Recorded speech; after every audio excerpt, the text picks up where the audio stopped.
नमस्कार HM Bharat news. मागण्या पूर्ण होईपर्यंत बेमुदत धरणे आंदोलन सुरूच। शेतकरी, शेतमजूर व कामगारांचा प्रहार, जनशक्ती पक्षाला पाठिंबा। प्रतिनिधी हरिहर पाथोडे। आमगाव, जिल्हा गोंदिया तालुक्यातील रस्ते, महसूल व मनरेगा विभागातील विविध प्रलंबित प्रश्नांवर प्रशासनाचे लक्ष वेधण्यासाठी प्रहार जनशक्ती पक्षाच्या नेतृत्वाखाली आमगाव, ठाणा येथे बेमुदत धरणे आंदोलन सुरू करण्यात आले आहे।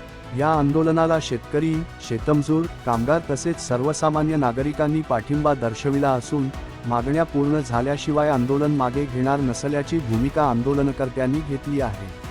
आंदोलनाचे नेतृत्व जिल्हाध्यक्ष जितेंद्र पिंटू बावनकर, जिल्हा संघटक वीरेंद्रकुमार बिसेन, विधानसभा जिल्हा संघटक संदीप असाटकर, जिल्हा उपाध्यक्ष चंद्रकांत बडवाई, तालुकाध्यक्ष दीपक जियालाल भोयर, तालुका सचिव जितेंद्र भेलावे, तालुका कोषाध्यक्ष अजय अटक, शाखाध्यक्ष कुमेंद्र कावळे व शाखा सचिव निलेश वंजारी करीत आहेत। आंदोलनकर्त्यांनी जर्जर रस्त्यांची तातडीने दुरुस्ती, महसूल विभागातील प्रकरणांचा निपटारा, मनरेगा अंतर्गत मजुरांची थकीत देयके अदा करणे तसेच सर्वसामान्य नागरिकांच्या विविध समस्या सोडविण्याची मागणी केली आहे।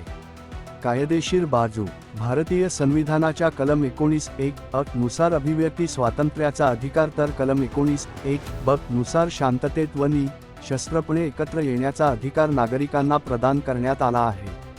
त्यामुळे शांततापूर्ण धरणे आंदोलन हा घटनात्मक अधिकार मानला जातो। मात्र कलम 19(2) व 19(3) अंतर्गत सार्वजनिक सुव्यवस्था, कायदा व सुव्यवस्था राखण्यासाठी प्रशासनाला वाजवी निर्बंध घालण्याचा अधिकार आहे।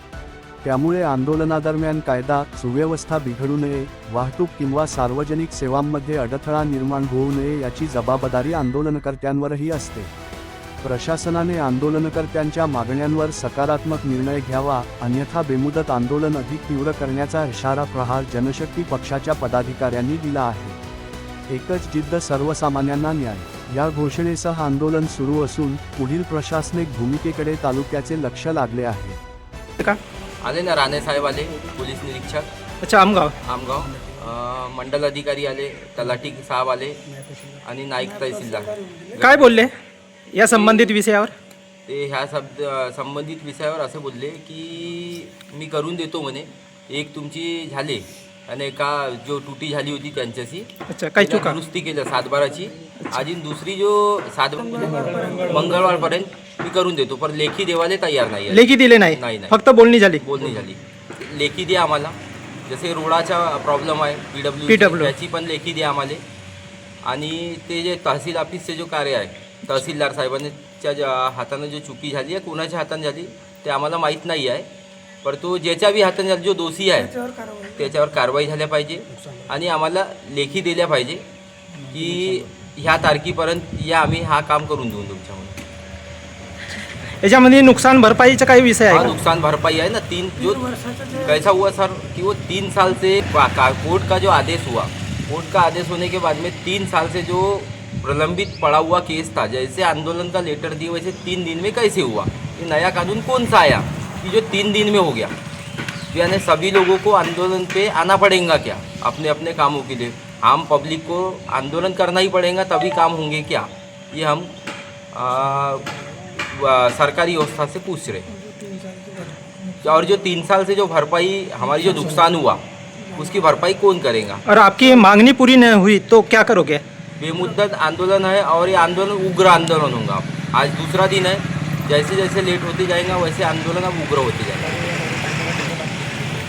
तो आपके आंदोलन में कामगार और किसान भी है क्या जो दिख रहे हैं अभी? पूरे किसान लोग हैं हमारे साथ तालुका से। यानी उनकी सहमति है आपके साथ? सहमति है, पूरे गांव की सहमति है। अब जैसे रोड हो गई PWD की जी, ये रोड कुछ दिन पहले से इसके जो गड्ढे गिरे हुए थे इसमें दुरुस्ती की गई, परंतु आज फिर वापस रिवर्स जैसे कि वैसे सेम गड्ढे हो गए। आने वाली अभी कुछ दिन के अंदर में बारिश होने वाली है। बराबर, चालू भी हुई बारिश चालू भी हो गई है। अब जैसे स्कूलें चालू होंगी, अभी बच्चे लोग जाएंगे स्कूल में, कल गिर गए, कल किसी के साथ जानहानि हो गई, नुकसान हो गया, इसकी भरपाई कौन करेगा? तो इन लोगों ने लेखी देना चाहिए, 1 महीने का समय देते हैं इनको। एक तो रोड बना दो, दुरुस्त कर दो रोड को, किसी को नुकसान नहीं। यहाँ से बड़े बड़ी गाड़ियाँ चल रही है, टिप्पर चल रहे हैं, है ना, हेवी ट्रक चल रहे हैं, ट्रक चल रहे, और वो हिसाब से रोड बनानी है। रोड बना नहीं है। कल अगर कोई बुजुर्ग आदमी गिर गया, हादसा हो गया या किसी बच्चे के साथ हो गया तो इसकी भरपाई कौन करेगा? जवाबदार कौन रहेगा इसका? हमारी ये मांगनी है, इसको कंप्लीट करना चाहिए। अभी तक के PWD का कोई भी अधिकारी यहाँ पर नहीं आया, ना पंचायत समिति का अधिकारी आया। सूरजलाल बडवाई, जे तहसीलदार मॅडम यांनी मांजरीसारखं दूध पिण्या टाईपचं काम केलेलं आहे. त्यांना असं वाटलेलं आहे की आमचं भोंगाड कारभार कोणाला दिसत नाही, आम्ही फक्त मांजरीसारखे डोळे बंद करून दूध पितात. त्यांना जागा करण्यासाठी हा आंदोलन उभारण्यात आलेला आहे. कारण तहसीलदार मॅडमनी 18/3/2025ला संपूर्ण चौकशी करून सनी हा आदेश पारित केलेला आहे, लेखी आदेश. ह्या आदेशमध्ये मयताचे नाव कमी करण्यासाठी आदेश पारित केला व माहिती न देता खोट्या पद्धतीने दिनांक 10/1/2069 सन टाकून हा खोटा आदेश पारित केलेला आहे. तसे भोंगाड हे तुमच्याजवळ पुरावे आहेत हा, सर्व. पुरावे आहेत. असेच त्यांना जागा करण्यासाठी व आम्हाला मानसिक त्रास दिला आहे हे समोर आणण्यासाठी हा आंदोलन उभारण्यात. किरण यशवंतराव बडवाई. एकच उद्देश आहे की इथल्या शेतकऱ्यांना तसेच म्हणजे जनतेला सामाजिक न्याय भेटायला पाहिजे आणि जे आंधळा बाजार जे व्यवस्थापकामध्ये बसून भरलेलं आहे, चालत आहे, ते बंद व्हायला पाहिजे. आणि जे व्यवस्थित कामं करतात अधिकारी लोक, त्यांनी आपले पेमेंट घेऊन जे शासन त्यांना पेमेंट देते त्या पेमेंटच्या बलावर त्यांनी लोकांना व्यवस्थित काम पुरवले पाहिजे आणि सेवा पुरवली पाहिजे. लोकांची दिशाभूल न करता त्यांचं व्यवस्थित काम केलं पाहिजे. तर तुमची टीका कर्मचारी आणि सरकारवर आहे. सरकारवर आहे. आमच्या मागण्या असेल की आम्ही आता पत्र दिला होता मागे PW ऑफिसला की ह्या रोडाला खूप म्हणजे गड्डे पडलेले आहेत. त्या गड्ड्यांसाठी त्यांची तात्पुरती व्यवस्था करा असे पण. मी प्रहार संघटनेच्या तालुका अध्यक्ष आंबोचा. आंदोलनाबद्दल काही बोलू इच्छिता? हां, मी सांगू इच्छितो की तहसील कार्यालय आमगाव इथले आपल्याकडे 2 प्रकरणं आहेत. एक माझ्या 63 आणि गट नंबर 63-64 आणि 695 आणि एक बळवाईत आहे त्यांच्या प्रकरण 1881 FR नंबर. त्याच्यामध्ये जो कोर्टाचा जो निकाल होता माझ्या जो 63-64 695 ह्या जो गट नंबरचा जो निकाल होता, कोर्टाचा आदेश होता जुलै 2023चा. त्याच्यानंतर 3 वर्ष लोटूनही प्रशासनाने काहीही कारवाई केलेली नाही आहे. आम्ही वारंवार कार्यालयाच्या फेऱ्या मारूनही तहसील ऑफिसकडून फक्त आम्हाला आश्वासने मिळत होते आणि त्यांच्यावर काही कारवाई झाली नाही.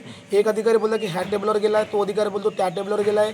पटवारी मॅडम तलाठी मॅडम बोलतात की हा माझ्या अधिकार क्षेत्रात नाही आहे. मंडळ अधिकारी मॅडम